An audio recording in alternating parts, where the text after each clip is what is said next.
Hello guys, how to prepare for cost की series में अगला चैप्टर है ओवरहेड्स, जिसके बारे में हमको डिस्कशन करना है।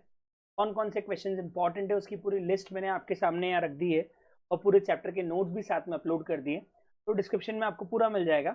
अब मैंने क्वेश्चन 1 से लेके 5 तक निंटेंडो है, 6 करना है, 7 करना है, 6 करना है, 7 निंटेंडो है, 8 9 10 11 12 13 करना है, फिर 17 18 19 20 करना है, फिर वापस 23 25 23 के बाद 27 28 29 30 31 32 33 35 36 और 37 करना है। मॉड्यूल में से मोस्टली निंटेंडो है। प्रैक्टिस क्वेश्चन नंबर 1 कर लेना, उसके अलावा मॉड्यूल में से कुछ भी नहीं करना और पास्ट एग्जाम में से कुछ भी करने की जरूरत नहीं है। मेजरली इस चैप्टर के अंदर भी आपको नोट्स पे ही फोकस करना है। अब अगर हम क्वेश्चंस की बात करें तो ओवरहेड्स के अंदर ज़्यादा डिफिकल्ट क्वेश्चन नहीं आएगा। आपको जो क्वेश्चन ओवरहेड्स में आएगा वो बहुत ही ईजी क्वेश्चन आएगा। 5 नंबर का भी आ सकता है और 10 नंबर का भी आ सकता है। अगर मैं पिछली एग्जाम की बात करूँ तो ओवरहेड 10 नंबर में था, क्वेश्चन नोट्स में भी था वही वाला जो एग्जाम में पूछा हुआ था, और वही क्वेश्चन मॉड्यूल में भी था जो एग्जाम में पूछा हुआ था। तो मेनली नोट्स में सारे क्वेश्चन कवर हो जाते हैं जो एग्जाम में आएंगे। तो आपको ओवरहेड चैप्टर में जो क्वेश्चंस मैंने मार्क करवाए हैं वो अच्छे से कर लिए, तो आपको पेपर में दिक्कत आने वाली नहीं है। अब अगर मैं जो जो क्वेश्चंस मार्क करवा के आ रहा हूँ उसमें बात करूँ तो कौन कौन से क्वेश्चंस अच्छे हैं, क्या क्या डिस्कशन इसमें हम कर सकते हैं। 1 से लेके 5 तक कोई भी ऐसा क्वेश्चन नहीं है जो आपको करने की जरूरत है। उसका कारण क्या है, 6 और उसके बाद के क्वेश्चन में 5 तक के सारे कॉन्सेप्ट ऑलरेडी कवर हो जाते हैं।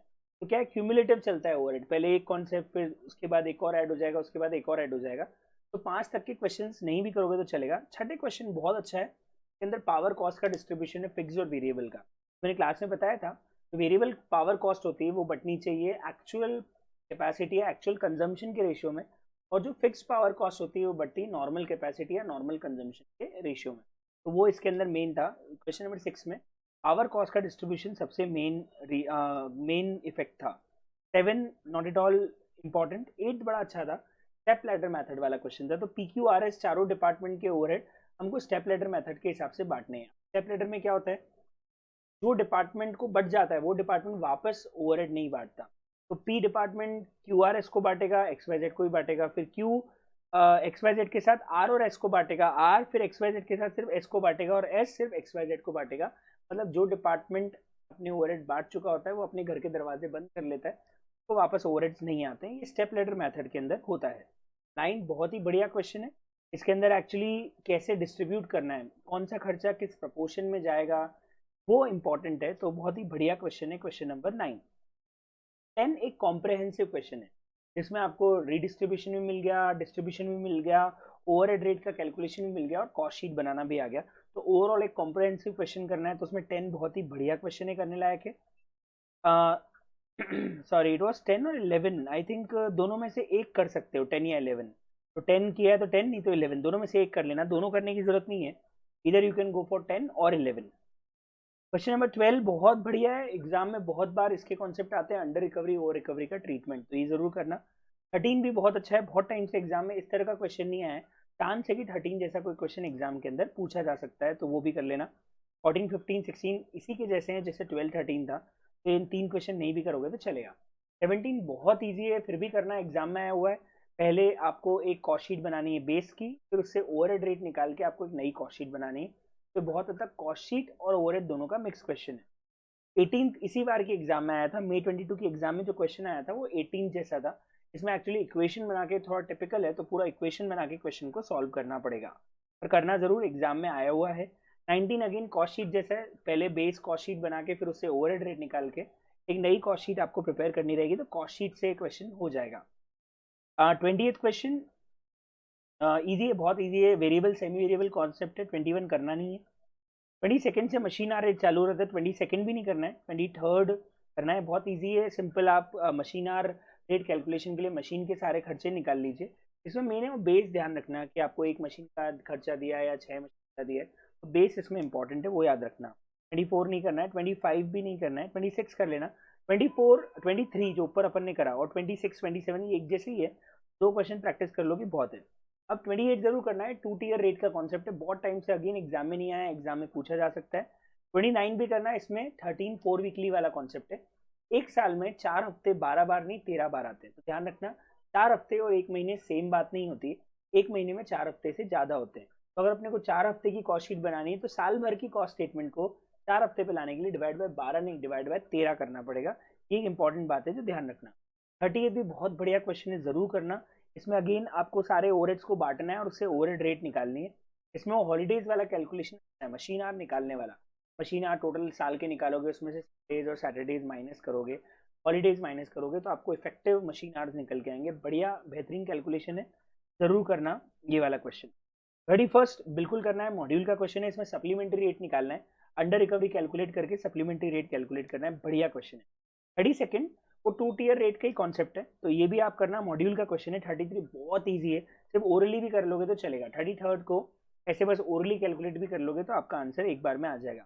34 मॉड्यूल का जरूर क्वेश्चन, लेकिन बहुत बड़ा है, तो आई डोंट थिंक सो इतना बड़ा क्वेश्चन एग्जाम के अंदर आ सकता है कि पहले आप एक मेथड से सिंगल ब्लैंकेट रेट या प्लांट वाइड रेट से पहले आप ओवरहेड रेट निकालो, फिर डिपार्टमेंटल से निकालो, फिर दोनों में कंपैरिजन करो। बहुत बड़ा क्वेश्चन है, तो इतना बड़ा क्वेश्चन टाइम बहुत ज्यादा ले लेगा आपका एग्जाम के अंदर।